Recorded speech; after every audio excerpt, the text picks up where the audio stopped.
Anything? Oh, hey, it happened. It happened. And we're live.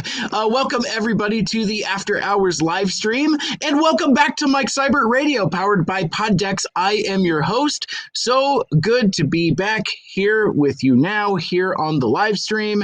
It's been a while. like the song goes.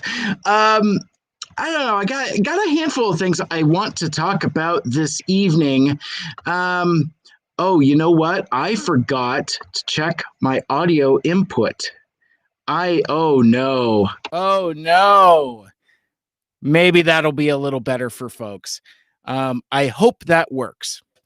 Because I just noticed that my audio was not connected for my let's see, we got video, we got my microphone connected.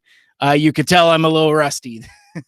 So anyhow, let's see. So it's been a few weeks since we've gotten together here on the live stream, and I guess I wanted to start off with a handful of announcements. One, I was kind of taken aback and blown away by the response that I got to my previous episode on the well, actually it was a live stream from a couple weeks ago, ended up being a podcast from 2 weeks ago.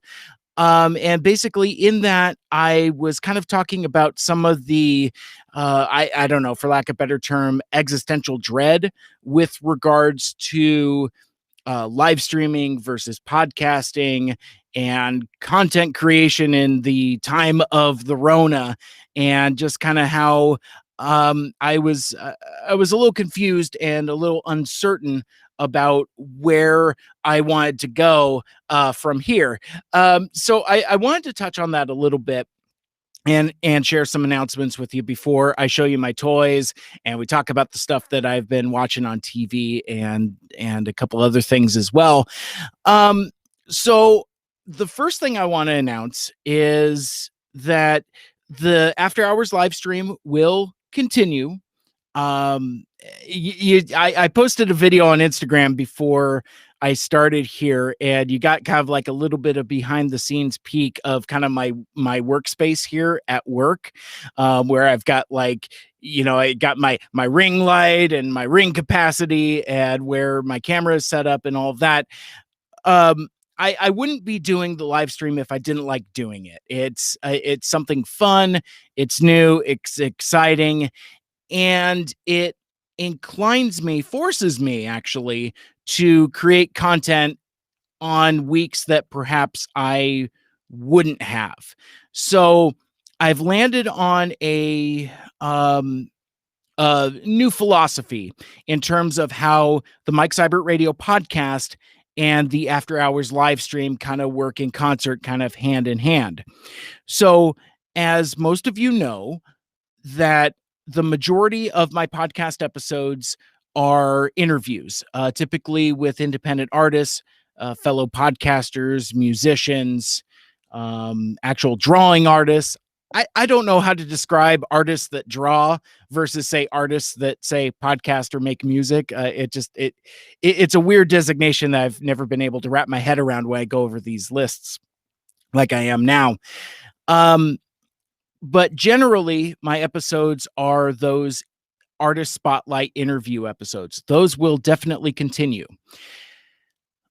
I record those generally over the weekends, with Monday nights kind of being my editing time. So once I finish live streaming with you here now, I will go to the Mike Cybert Radio After Hours editing suite and put together this week's podcast. So that routine will continue. On weeks that I don't have an interview set up, which it greatly depends upon regularity, what I have scheduled, what's coming up, what's kind of going on in the world. There's a handful of things that kind of go into whether I have an episode or not. So on weeks like this one, I didn't do any interviewing over the weekend. Those are the weeks on Monday night where there will be an after hours live stream. And going forward, I will do a better job about promoting that on the front end. But the thing that's not going to continue, unfortunately, because I know there are folks that love hanging out with me late night on Monday night. I mean, it's 8 o'clock here in Seattle. I can only imagine what time it's at where you are. Go to bed. But no. What I was doing in my enthusiasm about the live stream is that I was pushing myself too hard. Like, we talked about how, like, a month ago, I did what was essentially a month's worth of content in a weekend. Like, I did a live stream with Aaron from Autopod Decepticast talking about the third-party panel from TFCon. And then later, I was a guest on the Transmissions podcast and did 2 episodes with them. It was a lot of recording. So I didn't do a live stream that week because I thought there was a month's worth of content out there, and I thought I was okay with that. Last week, for example, I did a episode with Greg from Unfunny Nerd Tangent and Caleb, also from Autopod Decepticast, and we talked about the Road Warrior and the Ronin character archetype. I'm going to talk about that episode a little more in just a sec here, but as an example, I didn't do an after hours live stream last Monday because I knew there was an episode of the podcast from work that I did over the weekend. I apologize. I'm way over explaining this, but I guess I just kind of wanted to kind of talk about a couple changes that are going to be. So the podcast this is the Mike Seibert Radio podcast. Primarily, it is a podcast first and foremost. The After Hours live stream is a fun sideshow that occasionally becomes podcasts. So if you're listening to this on a podcast, welcome. Come join us on the live stream, throw some stuff in the comments, and participate and have fun with us. Come join us. But I can't do both. I've discovered that my Monday nights are way too late when I'm doing a live stream and editing content from the weekend. And then that whole legislation I talked about a couple weeks ago about, like, how far do I carry over stuff before it starts becoming dated? And the episode that I shared a couple weeks ago was pretty dated by the time I put it up as a podcast, but even still, folks listened to it as a podcast and it resonated with folks, just kind of like those existential struggles. I still am trying to figure out the balance between oversharing and including you in the process. Like, when I was a fan of radio when I was younger, I always enjoyed that kind of behind the scenes stuff. And even as a listener, trying to do the detective work to kind of try to figure out where everybody sat in the studio, even, or just those behind the scenes stuff, even to when folks actually record podcasts and things like that.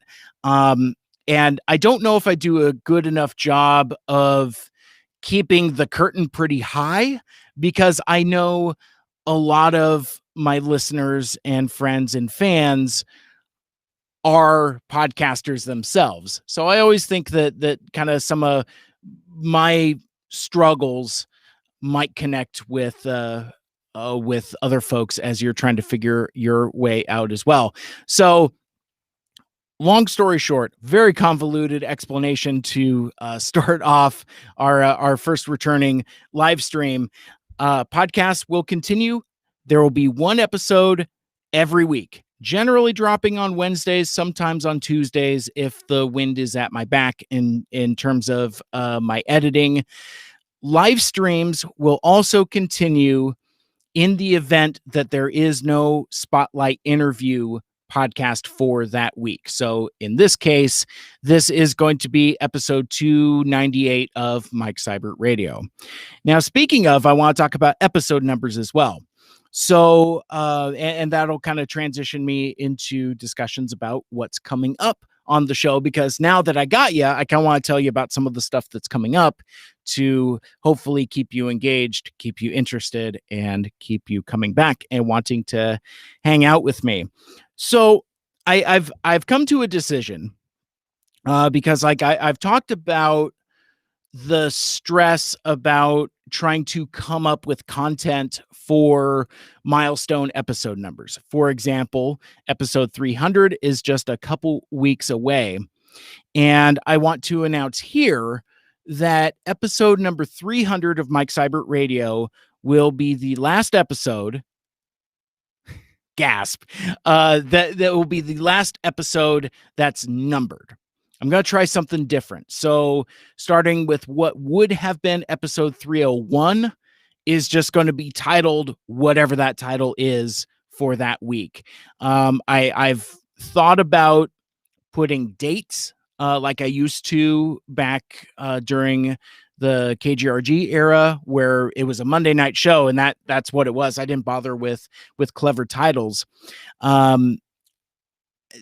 Episode numbering convention is something that's a little bit of a hot button topic in the podcasting community, and I've seen a few different ways, and I don't know if any one is more right than others. But what I have discovered is the additional wear and tear of one, trying to figure out what to do for milestone episodes, and then even then the counting of episodes, because if you go back through my catalog of episodes out on SoundCloud and wherever you're listening to the show, you'll see you probably can't count up to 298. Or maybe it goes over 298. I don't know. I've got like some 2-part episodes that some of them are individually numbered, some of them aren't. There was a time where I think I was kind of trying to accelerate my episode count by like, I think like I did a conversation with Michael Andrews. We were talking about Transformers and a number of things, but it was enough to break into 3 episodes. And I'm pretty sure each one of those episodes was individually numbered. Likewise, I've done some TV related episodes with my dude Dave Sanders, and those were like 127.1 or 127.5. Or my point being is that my episode numbers have never been consistent. So I think rather than trying to stress about it anymore, I'm just going to try tossing it out. Now, between you and me, I'll share this here secretly.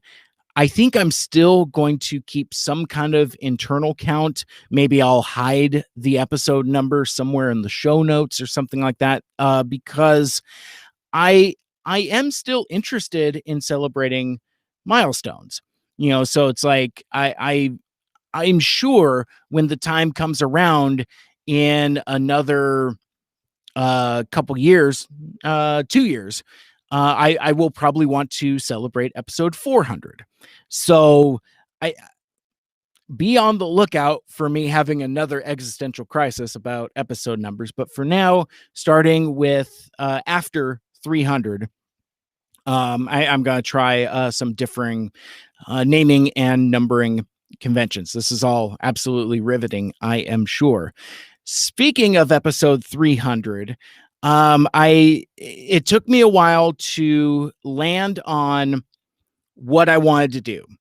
And I was kind of going back through the show archives, and I've discovered that I don't talk about the music that I'm a fan of very often. I talk about TV shows, I talk about movies, I talk about comic books, I obviously talk about Transformers quite a bit, but I don't talk about music a lot. And I don't necessarily talk a lot about the bands that influence me or have been an influence on me. Most recently was when I talked about the 40th anniversary of Bad Religion with Taryn Daly from 99.9 KISW. We each counted down our top 10 Bad Religion songs and just kind of talked about the band and what we liked about them. And that was a really fun episode. I really enjoy doing that. And I don't talk about the music that means stuff to me nearly often enough. Now, something I'm going to talk about in just a sec. I'm kind of all over the road in terms of the order that I'm going in, but um, there's a brand new album from my first favorite band, AC/DC. It's quite frankly, it was something I never thought I was ever going to get again. I thought the band was done for a number of reasons. So I'm really excited about that. But that seems like a perfect opportunity for me to talk about the music of AC/DC and why they were my first favorite band. And what does that mean when I say my first favorite band? So, episode number 300 coming in 2 weeks. I don't have the calendar in front of me, but yeah, in a couple few weeks, episode 300 is going to be my top 10 AC/DC songs, including a review of their brand new album, Power Up, which just came out. I've been listening to that all throughout the weekend. It's pretty great. Um, and yeah, it'll just give me an opportunity to be philosophical about this band that I have been a fan of probably more than any other band throughout the span of my lifetime. There are bands that I've picked up and put down, but AC/DC was the one that was the first. So I thought that that would be a really cool way to commemorate 300 episodes of Mike Seibert Radio. Um, Going backwards about so we know what episode 300 is. We know this current episode that you're listening to is 297. Let's talk about episode 298, which will be coming out next week. That is going to be a special conversation with the organizers, organizer, singular. I don't know how many folks we're going to have yet. So I kind of stepped in it real quick there. But we are going to be talking about a brand new online streaming Transformers fan convention called Iacon, named for the titular city on Cybertron in Transformers lore. It's Iacon Online, and basically, it's a we've talked a lot about online streaming conventions. You know, I talked about TFCon online. There's been other things that came up, DC Fandom. The Bad Religion page just had Bad Religion Day last week. And that was kind of like an online streaming event of a sorts. And, you know, with new lockdowns going into place, you know, I think this online streaming space that we found ourselves in, you know, kind of like this new way of approaching things is going to be kind of like I hate cliches like the new normal, but I would say that this style of presentation is becoming more and more normalized in a way that it hasn't in years past. So kind of like a response to that, a group of fans and fan artists had decided that, you know, and it's one of my favorite stories where folks that feel like they're underrepresented, rather than thumbing their nose and you know, saying like, hey man, we need our representation, we're going to do our own thing. So Iacon Online is a not-for-profit fan organized event celebrating Transformers. It's an inclusive online convention focusing on fan generated content. So that means we're looking for panelists, cosplayers, artists, and all kinds of cool folks that want to talk about and present their fandom for everybody's favorite robots in disguise. This Wednesday, which coincidentally will be when this podcast drops. So if you are listening to the podcast now and the live stream has already happened, more information is available, including the date. On the social media platforms, it's labeled as Winter of 2021. And within the show organizers, there was some discussion about that. Basically, after the first of the year, is winter of 2021. We're getting into, so it was one of those weird technicality things that we weren't quite sure how to thread the needle on. Didn't want it to seem like it's next year. Well, it is next year. It's 2021. But anyway, it will be after the holidays, but early next year in 2021. And yeah, as I said before, we're looking for like-minded fans that want to participate, and especially folks that feel like they've not had their voices heard by the larger conventions. Without naming names, the fan-orientated Transformers, fan-organized Transformers convention I'm talking about. But that show has kind of notoriously not been accommodating to fan created content. I would also say, though, that they're really good about fostering the fan artist community in a certain way. Let me clarify. When I went to TFCon Toronto last year, one of my favorite experiences was going through Artist Alley. And I liked the way that the Artist Alley was set up, in that through either coincidence of geography or specific planning, I couldn't say. On one side of the aisle, you had I guess you would call them marquee artists, the folks that do illustrations for IDW Comics, the recently ended Transformers trading card game, and basically the famous people, or the famous creators. And then on the other side of the same hallway, you had the fan creators. So these were folks that were doing zines and their own fan works, selling fan fiction, crafts, knickknacks, soaps, all kinds of really, really cool fan created stuff.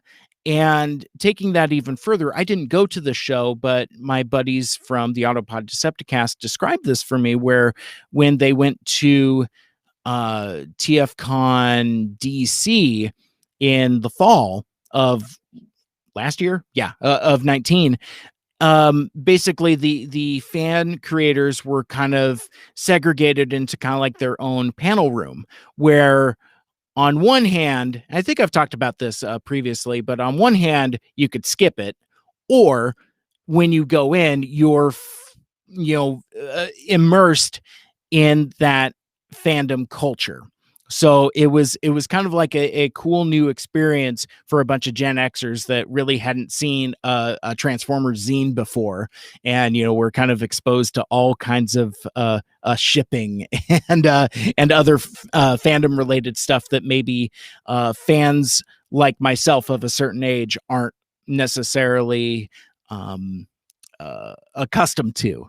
But it is still really cool connecting with fans that don't look like us, that have a completely different outlook, that have completely different experiences. But the thing that unites us is our love of transforming robots. So that's why the tagline for Iacon Online is, Iacon Online, where all are one. And I love that. And because the main mission statement of Iacon Online is inclusion. If you have submitted panels to other Transformers fan conventions and have been rejected, or worse, ignored, come find us. We've already seen some folks responding positively on social media, and it's just going to be something that's really, really cool. I'm loosely involved, but I guess I would say like I'm a podcast promotion partner to the show, but I've not been as involved recently as I would like. I don't know if anybody has been following the news, but it's been kind of busy in the news and talk radio space. So yeah, I've been unfortunately, work has been kind of pulling me, kind of taking my time and availability and focus. So I'm kind of hoping now that maybe things are slowing down a bit, I can become a little more involved. But regardless, listen to upcoming episodes of Mike Seibert Radio for more details about Iacon Online. And then next Sunday, which would be this one, I am going to get the calendar for, that is going to be Sunday, the 22nd. I haven't quite ratcheted down the time yet, so keep an eye on my social pages, my Twitter and my Facebook and my Instagrams, for what time. But it's going to be myself and Robo Apollo and possibly some other folks that are involved in this new fan convention venture as well. And we're just going to talk about what Iacon Online is, kind of its origins, where did it come from, why are we doing it now, and hopefully being able to field some questions from fans out there as well. Starting with like, well, why do yet another fan convention when we've got other online streaming fan conventions? Well, you're going to want to listen to the episode to where we answer that. But the shortest answer that I can give you right now is that this is the one that is focused on diversity and inclusion. And again, it's Iacon Online, where all are one. They have a presence on Twitter, Instagram, Facebook, and Tumblr. I got locked out of my Tumblr account, so I have not checked them out there.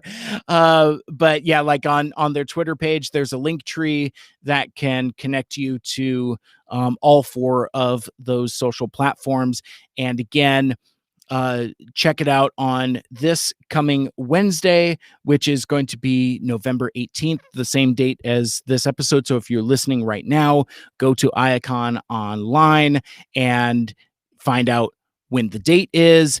And then more importantly, the submission process for panelists and artists, those are going to open this week as well.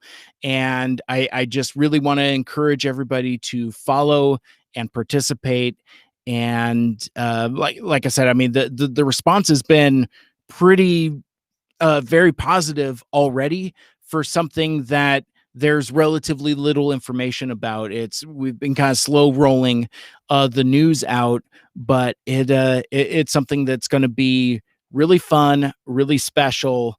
And again, there's some really cool folks involved. So it's I've heard the phrasing for fans by fans being tossed around a lot, and this one is kind of like, I guess, by fans for fans of the fans, because we're all fans. We're all fan artists and content creators, and we just like talking about them transforming robots, and we just want to kind of have our own space to be able to do so. So again, that's Iacon Online, where all are one. I will have links in the show notes, as I mentioned already.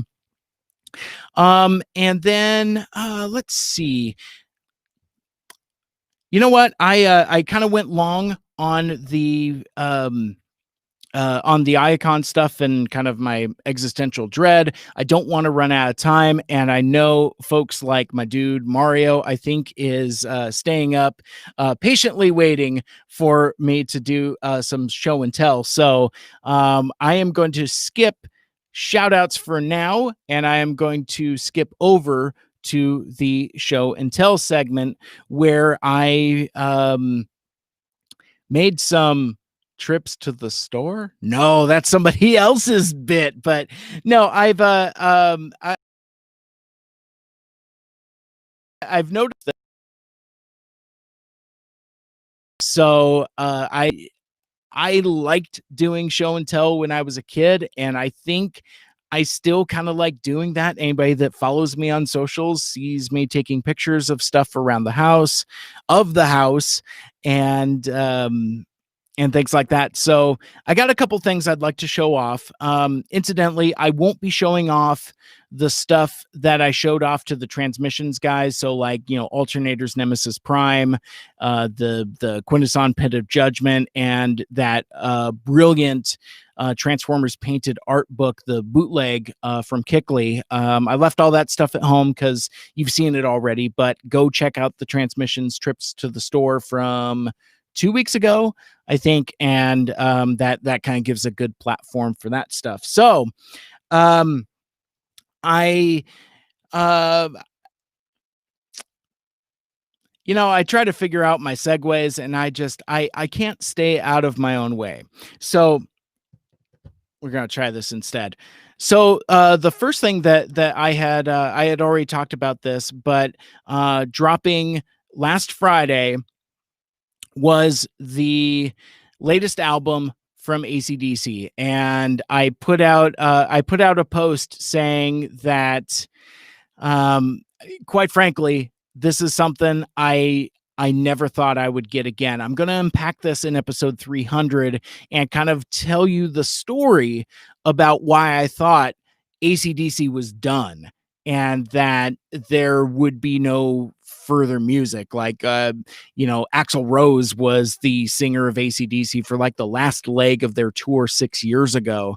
But I did want to talk about the album Power Up in kind of broad strokes. One, it's pretty good. I won't say that it is excellent in terms of like, you have to drop what you're doing and go get it. If you are a fan of AC/DC, it's definitely worth your time. If you're curious about AC/DC and you've never really, listened to them, it's a pretty solid rock album. It's really very good. As I mentioned, I've been listening to it throughout the weekend, and one of my favorite experiences with it is I was driving along, and you do the thing like when your GPS goes off and you kind of like squint at it a little bit, maybe cock your head, kind of like, try to listen more closely, or maybe like when your favorite talk radio host is on something, you kind of figuratively lean in. I was kind of doing that while listening to this album on CD, by the way, because I have a CD player in my car. So, I mean, I think I have a digital copy, but I don't know. But anyway, I was listening to it, listening closely, kind of squinting. And then there was a few times where I'm driving, I'd be like, oh, I like that. And then, so I'm in the car by myself, but I'm having this experience. I'm like, oh, I like that. And I got to one song, and like, because again, these are brand new songs. I've never heard them before. And I'm like, ooh, I like that. And it gets to like a chorus or one of the other parts. And I was like, oh, I really like that. And again, I'm saying this out loud to myself as I'm pointing and gesturing at my CD player. So it Anyway, I've really been enjoying listening to it. I'm going to keep listening to it, kind of on a loop for the next couple weeks. So since I do buy the CD, I got a little booklet in there. And one of the things I want to point out, because the episode 300 is going to be an audio only thing. I don't think I'm going to do it as a live stream, because I'm going to incorporate clips and audio and things like that. So this might be my only time to kind of show off the sleeve for Power Up. But it does have a little booklet in there, you know, with pictures and things like that. But there was two things in the package that kind of got me. Pardon me. One was, let's see if I can focus on that. Is it not gonna, maybe if I get my face out of there, you know? And that was another thing. Like, I was gonna try to minimize my screen sharing and kind of distracting this kind of dead air there. But as you can see on the sleeve there, it says this one is for Mal. That referring to Malcolm Young, one of the co-founders of the band, who passed away in 2017, and that was one of many, many, many factors why I thought the band was done. But I kind of got a little choky when I saw that. I mean, it's silly, it's sentimental, but like I said, it really just kind of resonated with me. I really appreciated that reference. Also, and we'll see if this works. So on the inside liner notes,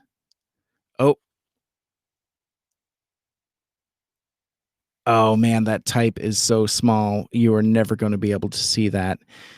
So on the liner notes, it says all songs written by Angus Young and Malcolm Young.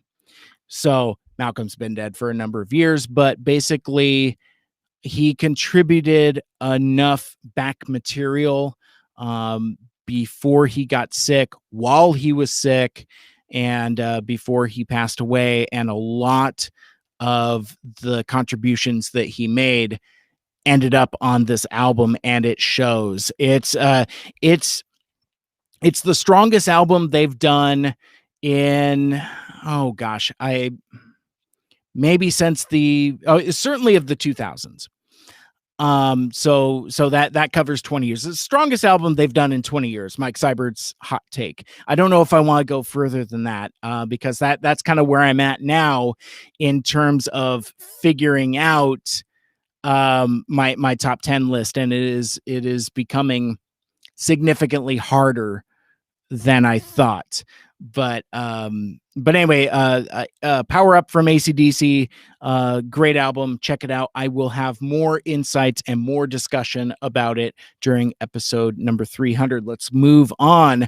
I found myself at GameStop a couple weeks ago, and I picked up this dude. This is gaming great Star Wars Black Series Jango Fett, aka Dad Bod Django. Because like I don't know if you could quite see it from here, but he's a little chunky. He's definitely got a dad bod, and oh, there we go, and a little bit of a gut on him. And I haven't taken him out of the box yet, but I'm going to. This is a slightly different figure than the previous Star Wars Black Series Jango Fett that came out a number of years ago. He's got a different backpack. He's got a better face sculpt, and some additional paint applications as well. So it's different enough for me to do the double dip. And I just like Django. Maybe I'll unpack this on a different show, a different time, but at a time where The Mandalorian is the new hotness, and rightfully so, I still have a soft spot for Jango Fett's aesthetic, because you know it's all just it's clean silver with blue accents, and he's got the dual pistols, and I've always liked that, you know, just kind of like with the rocket pack, he's kind of like a Adam Strange, Buck Rogers type of type. I don't know, spaceman cowboy type of thing that I've always liked about it. All right, so let me get to the last thing for show and tell, so that Mario can go to bed.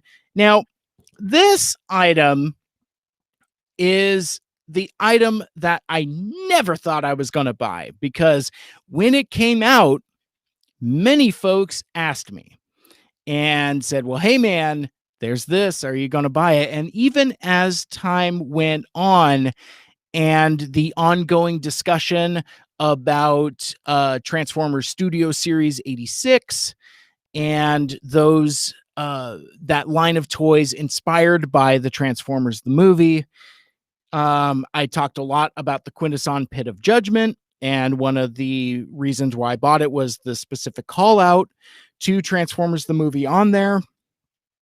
So all of that was no brainers, but there was one toy that I wasn't as enthusiastic about, but I have it now and I have a story to go with it. So let's take a look at this guy. It's a cardboard box.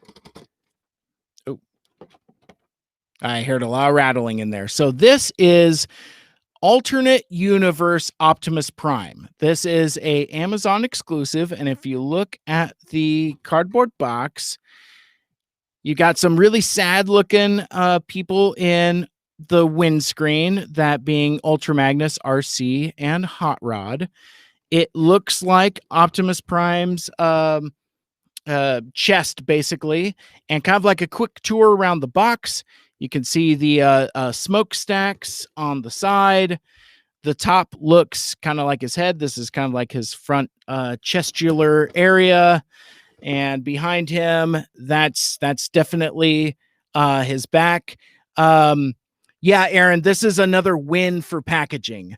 Again, if Hasbro is going to keep bringing the heat with packaging, that's kind of where they get me. And then the undercarriage, of course, where you got Optimus Gooch. So you got that going on. It's kind of like a weird choice to just kind of have the box be his torso. But notably, before I crack it in, the one thing that is missing, and this is why I did not buy it when it came out, unlike the Quintesson Pit of Judgment, I could have used a call out back here or perhaps over here that says inspired by the Transformers the movie. If that had been on here, in fact, yeah, you just put it right here or right here, I would have bought this day one. So why did I buy this? Well, wait a second. Let me open the damn thing up first, because it's like, what's in here? I'll tell you what's in here. Oh man, he's already started to move around. Well, what's in the box is, oh, there we go, a dead robot.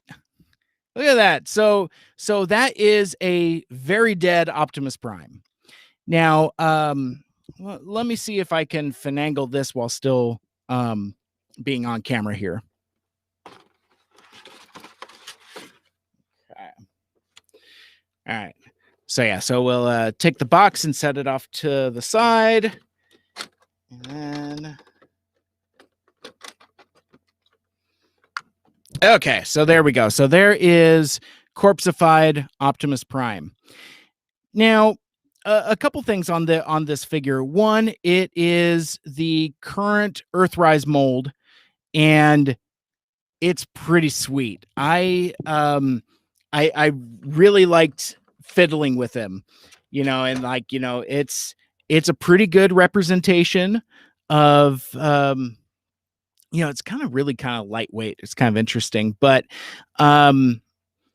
yeah, I guess the way I looked at it is like this was my excuse to get the Earthrise mold without spending $50 on Earthrise Optimus, and accidentally getting it in, kind of like his dead Transformers the movie deco. So I'm going to try to shove his face up in the camera here so you can see the details. And so as you can see, like, his antenna are kind of messed up. He's got, some cracks and breaks on his face mask there. There is a little bit of scarring on his side there where he got wounded by Megatron in their final battle in this alternate universe, I guess. But anyway, yeah. So overall, he's a really cool figure. I have not actually transformed him yet, but I have been, just kind of fiddling with him and posing him. So one thing that my dude Mario asked me about, he's like, "Well, yeah, so you got a dead robot, but I mean, man, does he pass along the matrix of leadership over to Ultra Magnus?" And this is pretty neat. Again, I don't know how toy reviewers do it because I can't figure out where to put my hands so that I can actually like show off stuff that I'm doing it. But yeah, his chesticles flip open, and there inside you can see the still healthy looking matrix of leadership there, and it does come out. I was having a hard time getting it out earlier. Oh, I got it. Okay, cool. So yeah, there's a spot for his matrix chamber, and you have a little matrix for him. So pretty darn cool and really cool detailing. And again, he's really fun to pose and play with. He's got a lot of posability. No ab crunch though, but that's okay because he bends at the hips. I'm not a toy reviewer. Maybe one of these days I might aspire to be a toy reviewer and kind of do some of this stuff more live or separate or something. But for today, all I'm going to say is that that I like him and that I'm glad I got him. Now, I want to talk about why I didn't get him, because he's $50, and $50 for what is basically kind of a novelty. The whole dead Optimus Prime thing, even if it's from Transformers the movie, seemed do the tires roll? Yes.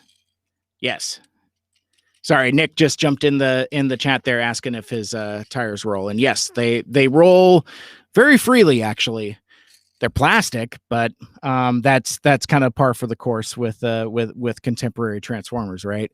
My dude Jeremy tells me that transforming this guy and playing with him is really fun. That it's a very satisfying transform, and I haven't done it yet, but. Anyway, sorry. I was talking about why I didn't buy him. Price. It just felt a little steep.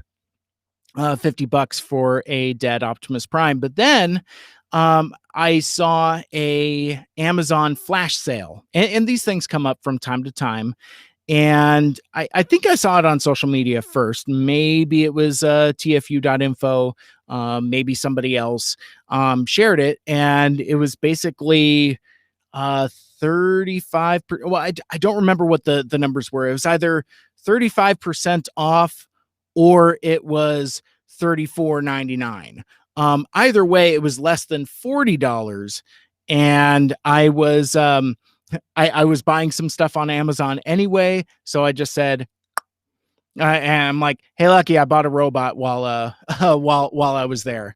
Yes, $30. And then yeah, like Nick says in the chat here, it's basically, I mean, again, that Hasbro is just killing it with the main line, because this is basically a mini masterpiece. And the Earthrise mold is pretty much, I would say, the definitive current Optimus Prime mold, to where this thing is going to get repainted, redecoed, and reused forever. We thought the market was flooded with MP10s, the second generation masterpiece Optimus Prime, and that's a fun mold too. I I'll admit I didn't realize how fun it was until I got one of my own. And yeah, MP10 rules, but Earthrise Optimus is also pretty cool. So anyway, so I grabbed this dude on a flash sale, and I'm like, okay, well, cool. I will throw this on my Transformers the movie shelf, which currently just has the Quintesson Pit of Judgment, and then we'll have the upcoming Studio Series 86 figures once those come out.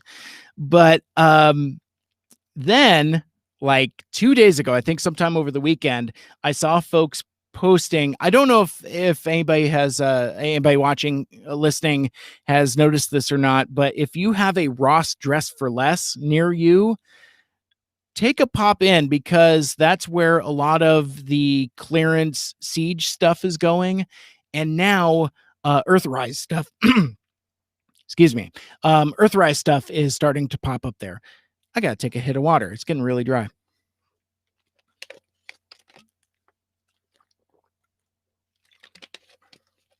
Yeah, that was super dry. Sorry. Anyway, so yeah, so Ross Dress for Less has had an influx of Transformers coming in over the last, I don't know, I'd say month or so. It started with some Siege figures and some movie masterpiece figures, which I could care less about. But like they had Siege Starscream, Springer, and Astrotrain, leader class Astrotrain for $17.99. I think all those are gone now, but now other Earthrise stuff is starting to show up at Ross Dress for Less, including leader class Earthrise Astrotrain, the same one that I just told you was going for $17.99. It's now going for $30. Just kind of funny, ironic. But now next to him, it's not this one, but Earthrise Optimus Prime, which basically is the same figure, the same pack, also for $30. So it's kind of like a weird double irony, because I saw folks posting, they kind of kicking themselves for buying this full price, and then it came on this flash sale. But now those same folks are also kind of double kicking themselves, because now they're showing up at Ross Dress for Less. I haven't seen one in my Ross Dress for Less, but your mileage may vary. But I kind of wanted to talk about the irony of that a little bit. Now, one thing I did want to talk about before I move on from this guy is he comes with a trailer. And I don't mean to be a grump, but this trailer sucks. It's very small in proportion to the figure. Now, I forgot it at home, and I meant to bring it. I'll post a picture on social later, but basically I wanted to bring my original G1 Optimus Prime trailer just to show how significantly larger the trailer is than the figure, but also how much bigger it is than this thing. This plastic is expensive, I know, but yeah, it is one of those things that's mildly disappointing for how chintzy the trailer kind of is. Yes, no, he does not have enough junk in the trunk. I know you heard that bass bumping in my truck, but anyway, so yeah, that's kind of show and tell there. Shar jumped in the chat. MP10 is my favorite masterpiece until the new Starscream comes out. Such a fun figure, and that new masterpiece Starscream does look pretty cool. So yeah, it's because I know I sent many mixed signals, because like I remember at one point Shar had reached out to me and said, "Hey man, if you want Dead Optimus, I had two of them." And I'm just like, no, I don't want to deal with it. And then yeah, it was total impulse buy. total impulse buy. I don't know if I would do it again, honestly, but see, and this is the collector's dilemma, right? Because I don't regret buying him. He is fun, but yeah, do I need a dead Optimus? I don't know. I'm talking around in circles at this point. I do want to. Oh man, I am super running out of time. I did take way too long. I do want to give some quick shout outs. I mentioned this earlier, but I also want to call attention to the last week's episode of Mike Seibert Radio, episode 297, the Road Warrior and the Ronin character discussion, aka Journey of the Anti-Hero Archetype from Feudal Japan to Post-Apocalypse. I can't read. Ronin, Journey of the Anti-Hero Archetype from Feudal Japan to Post-Apocalyptic Australia, aka Why Does Caleb Like This Movie? So that episode featured my two good friends, Greg from Unfunny Nerd Tangent, who also hails from Brisbane, Australia, and Caleb from Autopod Decepticast, who does not hail from Australia. But we talked about the Road Warrior, we talked about the Mandalorian, and we kind of talked about the Ronin character type, kind of like the lone masterless warrior. And it was a very insightful discussion, and I like that combination of the three of us because it's different energy than Autopod Decepticast. It's different energy than what Greg does with Unfunny Nerd Tangent. It was, well, quite frankly, kind of insightful and intellectual if you're into that kind of thing. But the one thing I will say, one of the highlights is that you hear me talk a lot. It's not often that you hear me stop talking. So early on in the episode, when Caleb kind of takes us to school and breaks down the history and impact of the Ronin character type, you could hear a pin drop because I was so transfixed on what he was saying. Caleb's like, he's a very scholarly dude, and is, into history and literature and is, again, one of them smart folks. I am not. In fact, I would say one of the jokes that we made during the episode was that Caleb had made some kind of remark that oh gosh, what was it? It was he had said, well, in reference to Greg saying like, well, hey, it's not like we're having you on just to have the Australian talk about the Australian movie. And we weren't doing video, but I kind of looked at the floor kind of bashfully, kind of sheepishly, and because really that was kind of my thought about it. Greg, who is notoriously from Australia, had not seen any of the Mad Max movies, which should be some kind of crime against his nation, his homeland, if you would think there was any justice there. But so for our little project, he watched Mad Max against our suggestion. Both me and Caleb told him, don't watch Mad Max, just go right to the Road Warrior. Anyway, so he watches Mad Max and then he watches the Road Warrior, and then we talked about it. And really, for me, it was kind of the novelty of somebody from Australia not having seen these seminal works of Aussie cinema.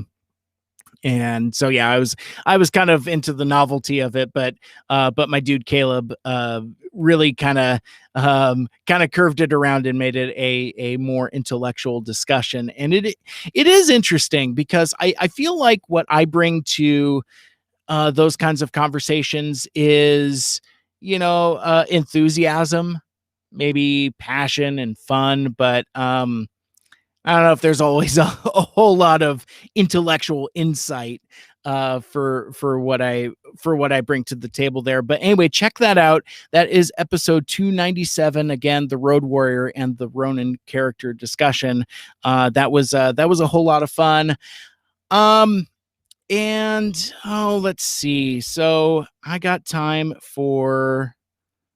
I got some time here. I want to talk about what I'm watching, because that's one of the things that I get asked a lot, and because TV is like in such a weird state currently. It's I don't always talk a lot about quite frankly what I'm watching. So over the last couple weeks, couple months, as network TV has kind of been a thing that's not really a thing, we've been watching some streaming shows, but it's it's some stuff that I don't know.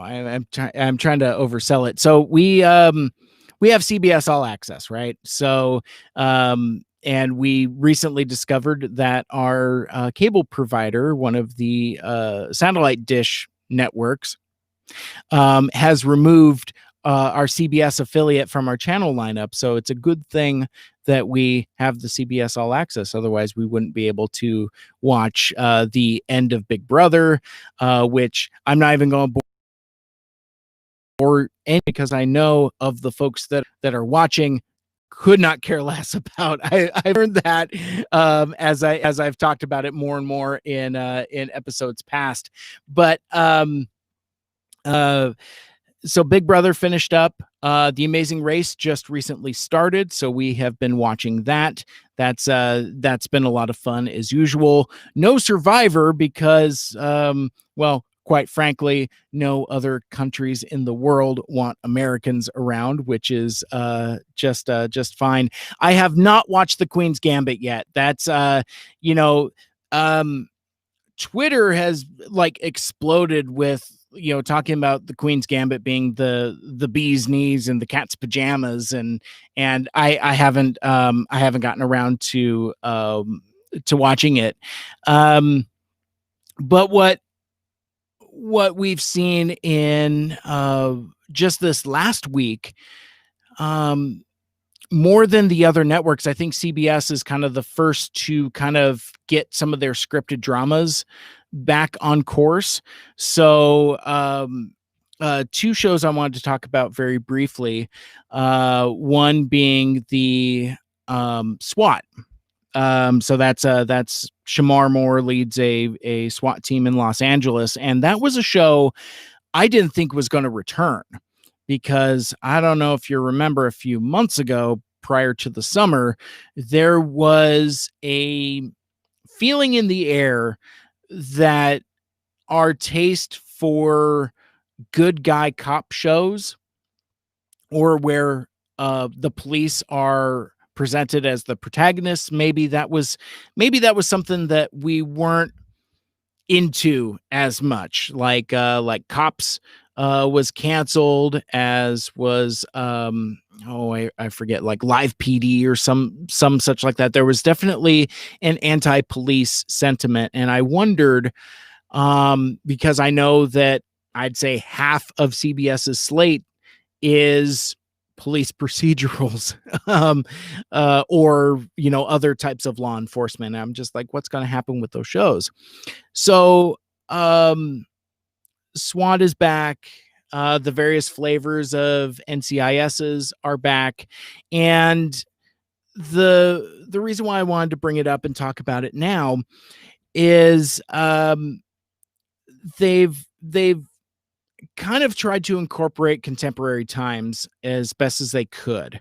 So like we watched SWAT, and I get the feeling that this was probably retooled from an existing episode, because it has bookend segments with Shamar Moore's character, who is African American. He's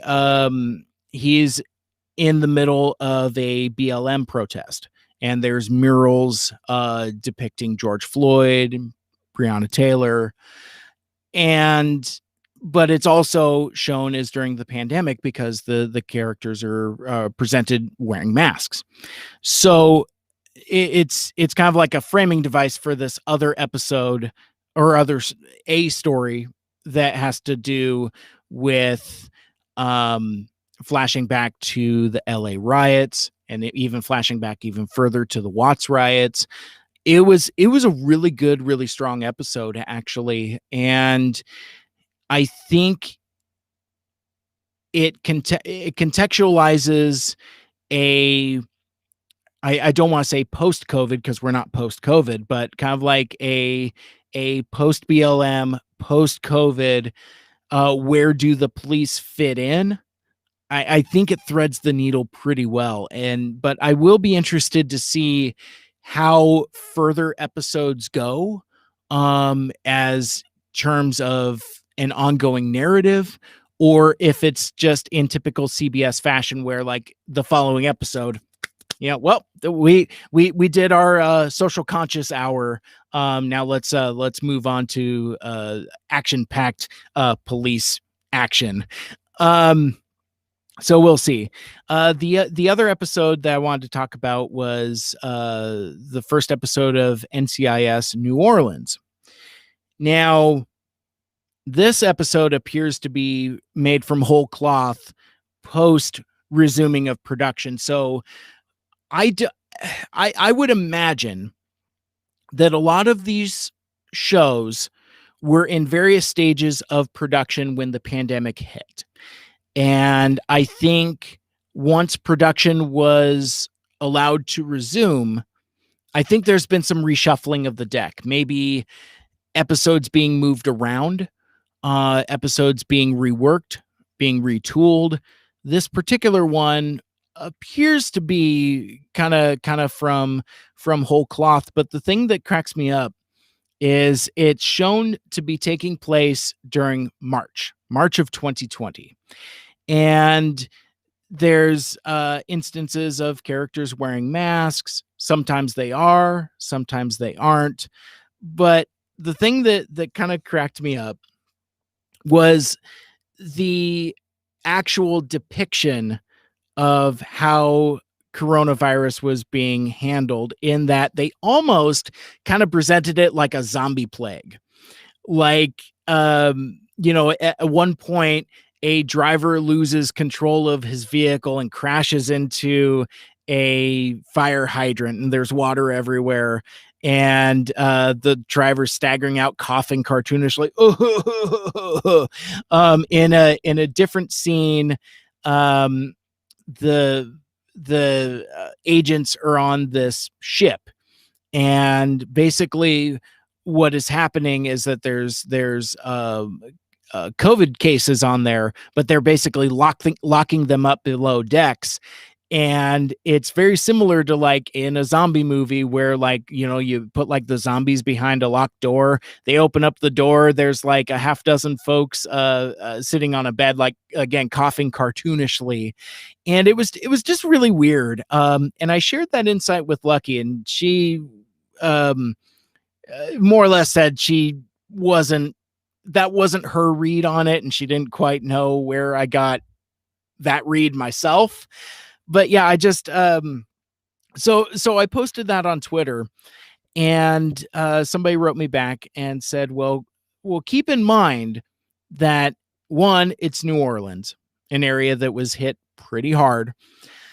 But they reminded me that it kind of, since it's in March, it depicted a time of uncertainty that I think some of us have forgotten about, that I think I've kind of forgotten about, that, masks, yes or no, kind of like that uncertainty, and, what to do with ships at sea. And I think those were valid points. But I have not necessarily moved from my perspective that I think the portrayal of the actual symptoms was a little cartoonish. Without, well, now I can't say it without spoiling it, but basically, like, the transmission rate and the fatality rate, I think, was also kind of exaggerated. And again, it just, to me, it felt like coronavirus was being treated like a zombie plague, which, again, it'll be interesting to see how other shows incorporate it, and how, more or less, I would imagine that show producers are thinking like, when is this thing going to end? At what point can we go back to our bank of episodes that were already done where characters aren't showing wearing masks? Do they have to retool offensively? Do they need to retool episodes? On the flip side, watching some new game shows also. We were watching Supermarket Sweep with Leslie Jones. That's a lot of fun.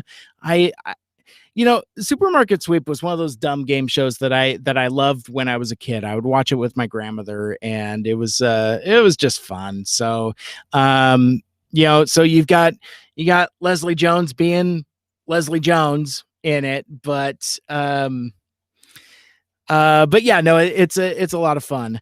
And we also watched The Weakest Link, the revival of that show with Jane Lynch as the host. And I tell you, if you're going to reboot that show, and I think this is kind of where I don't necessarily care for the Jimmy Kimmel led Who Wants to Be a Millionaire reboot, is that Jane Lynch kind of really captures that acidity and caustic nature of that adorable British lady that would be like, "You are the weakest link, goodbye."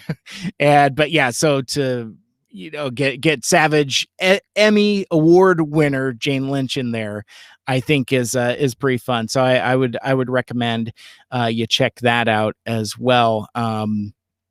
Let's see. So, over on the streaming, we've also started watching the new season of Star Trek Discovery. We're a couple episodes behind on that, so I don't want to talk about it too terribly much, but this new season has been pretty good. I like that we're seeing a time period in the Star Trek timeline that we have never seen before. Discovery was a show that started off as a prequel, kind of taking place 10 years before Kirk and Spock. And through a spoilers, twist at the end of season 2, the ship jumps 900 years in the future, and now they are in like the year 3000, 3100 or some such like that. And basically it's it's kind of them trying to find their way in a strange new timeline. So that's and there's been some plot developments as well. And it's interesting that I feel like between Star Trek Discovery and Star Trek Picard, those feel like those are Star Trek shows of the Trump era.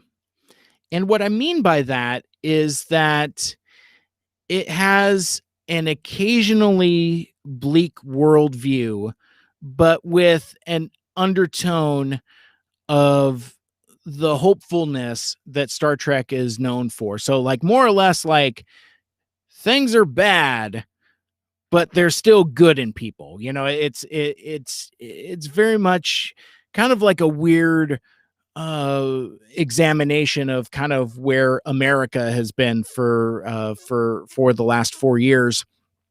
And I don't know, something else that confounds me is I've discovered that there are ultra conservative Star Trek fans, which I don't understand that. And I don't know if I can unpack that here and now, but like, more or less, like I was kind of off put from Star Trek Discovery initially. One, they put like the first 2 episodes up. I did not like them. So I was like, I'm not buying CBS All Access. I don't want no part of this. These Klingon creatures are too over designed. I don't like the characters. This isn't for me. And then I kind of got caught in that echo chamber of folks that I know and the circles that they run in, kind of more or less talking about Star Trek with this, SJW agenda, and that it wasn't well written, wasn't well acted, and I kind of bought into that influence, so I kind of stayed away for a long time. And I think what got me into it is we had watched Star Trek Picard over the summer, liked it fine, and it's like, well, we've got the CBS All Access, so let's go back and watch the Star Trek Discovery and see what it's all about. And I like it a lot. I don't understand what the folks that have a problem with it have with it. Doesn't check out.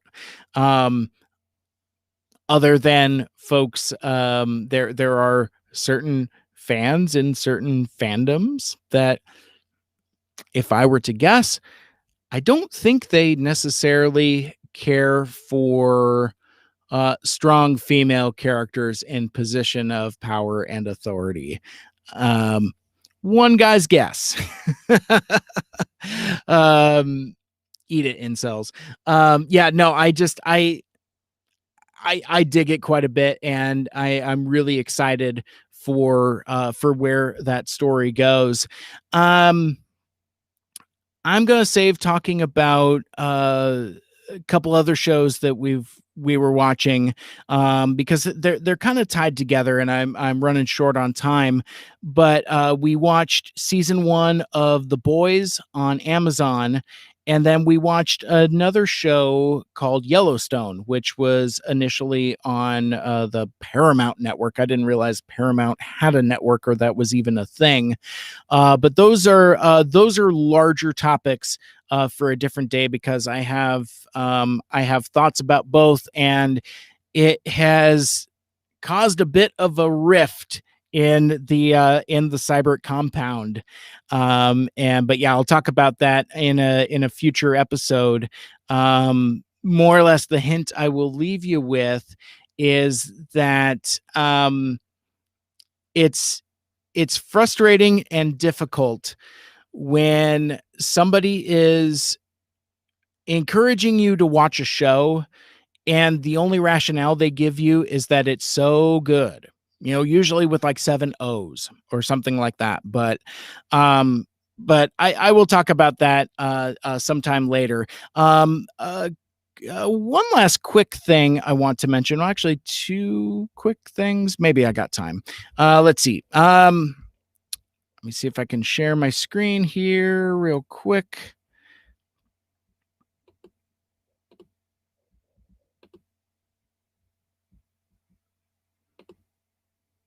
There we go. So I was doing some eBaying over the weekend, and I don't know if folks are aware of it, but Transformers the movie story consultant Flint Dilley has recently been going through his office man cave thing, and has been selling off some of his possessions and things that he's come across. Still has yet to come across his script treatment called The Secret of Cybertron, but he's still looking for it. But what he did find is his copy of the Japanese Laserdisc release of Transformers the movie, and had that up for auction. The auction just closed just before I started recording, went for $300. I may have bid on that during the weekend, and then once it started going that high, I can't be spending $300 on a laser disc. But this thing is super. Let me see if I can see. Now I'm just getting stuck in screen share porn. But yeah, no, this is a really cool set. It's oh, I'll do it this way. Here we go. Maybe I can. Oh, there we go. Look at that. Look at that. That's sexy there. So anyway, so this is a Laserdisc. I don't have a Laserdisc player, but apparently this is a rare Japanese copy of Transformers the movie. There's that Japanese artwork, which is on the 30th anniversary Blu-ray from Shout Factory. You have to like flip the label over, and it's there. But I love the packaging on this. This is just super rad. Yeah, I more or less like I guess I mean because like I've known folks that have collected laser discs, and what I've heard folks describe them as is, you know, kind of similar to folks that collect vinyl records that don't play them. You know, it's a cool size, it's a cool scale, it's a really cool style of packaging, and I would like to have had it, but and not just because it's that copy. It's that it's Flint Dilley's copy. That's I don't know, that's kind of neat, but I can't be throwing 3 bills out on that. So but anyway, I wanted to share that with you before I get out of here, and I think I have one more tab that I still have open, and one last bit of speculation before I leave.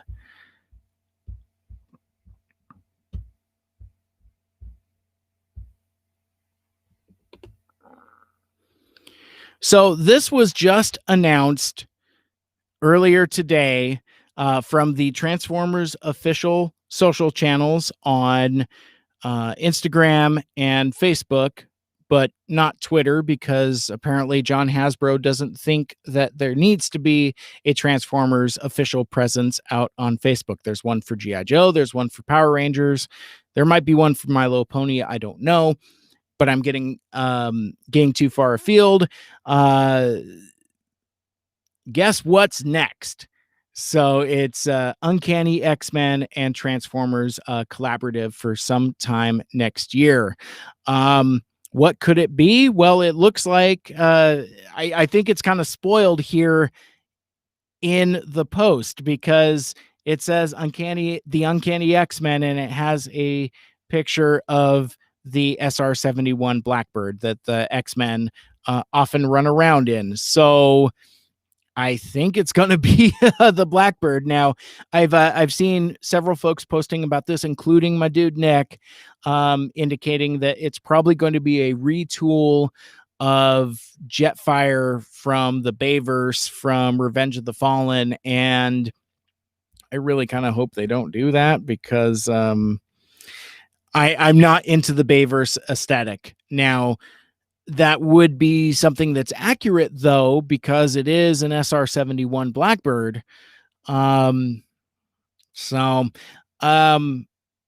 I on the other hand, the robot mode for Maverick, the Top Gun collaborative, is one guy talking, kind of lame.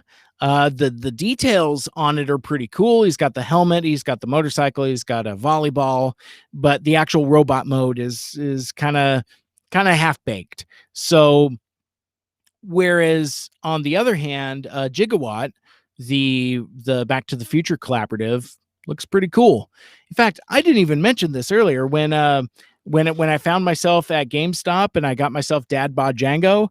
I was there looking for Gigawatts, because I had heard, I think from Alpha Magnus, that like they were showing up in hand in store at GameStop. They're long gone now. I don't know if I'm going to keep my pre-order on the Pulse or not. I've canceled a handful of pre-orders, but I've kept that one.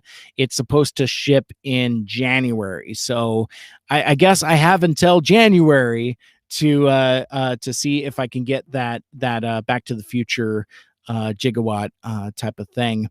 But I think I am about out of time, and I think I need to kind of close it out. I do want to thank everybody that was hanging out here with me in the chat. Shar and Aaron and Nick and Melody jumping in says, "Hi, Mike. You're one smart dude," and I think that's very sweet and very nice and very incorrect. No, actually, let me close out on this because, like, I think some time ago I had said something like on like doing these live streams. I want to leave you with some kind of like advice, aside from make good choices. But the thing that I've learned in deep adulthood as I have is how to take compliments. I think I've talked about this on the show before. It's something I've kind of struggled with. I got a phone call from my boss today, and doesn't matter what I did, but basically, like, we did some radio magic over the weekend. There were a couple different plates spinning, and basically we made some smooth transitions smooth in a way that in less capable hands they wouldn't have been as smooth. I don't think it would have been the end of the world, but no, he took the time to call me and thank me. And the first thought that raced through my head was, kind of being dismissive in a Gen X kind of way, like a, well, shrug, that it's my job, or something that would be like, "Hey man, all I did was keep the time and move the sliders up and down." Um, and I think 5-10 years ago, I would have said that. I have learned in my older age, and maybe um, I, I don't know if I want to say confidence or, um, but I've realized that it's part of being polite when somebody gives you a compliment, is that it's almost disingenuous and rude if somebody's giving you a compliment to just kind of blow it off, even if from your perspective, you're being just kind of like, it's my job. It's like, that's how you're representing yourself, but not giving consideration to the person on the other side. So learning that, I was gracious. I was like, "Thank you for saying, it's my pleasure. It's a great team effort. Teamwork makes the dream work," and all of that. And I felt that, and I believe that. I wasn't being insincere or disingenuous, but that would be my advice, is that at a time where folks are overworked, and there are so many stressors around us, between the lockdowns, threat of COVID, and just regular existential dread. Um, yeah, just when somebody's being complimentary, don't forget to be great. And that will do it for this week's. So much for listening and for watching and hanging out with us here on the live stream. And you want to listen to my podcast, Mike Seibert Radio, and all of my past shows, subscribe on Apple Podcasts, Stitcher, Google Podcasts, Spotify, TuneIn, or wherever the heck else you listen to your podcast. And you can check out the full show archive out on SoundCloud. 5 years worth of shows back on there. And tune in to the After Hours live stream every Monday night starting at 8 p.m. on... I got to walk that back because that's not right. So 5 years worth of shows out on SoundCloud going all the way back to the KGRG era. And tune in for the After Hours live stream most Monday nights, some Monday nights, I'll work on the copy. But that's going to start at 8 p.m. Pacific time. That is going to be live streaming on Twitter, YouTube, and Facebook Live. Like, share, rate, and review the show. Let us know what you'd like and what you'd like to hear more of in the future. Mike Seibert Radio is powered by Poddex. For Mike Seibert Radio, my name is Mike, and until next time, wear a mask, wash your hands, and make good choices. Good night.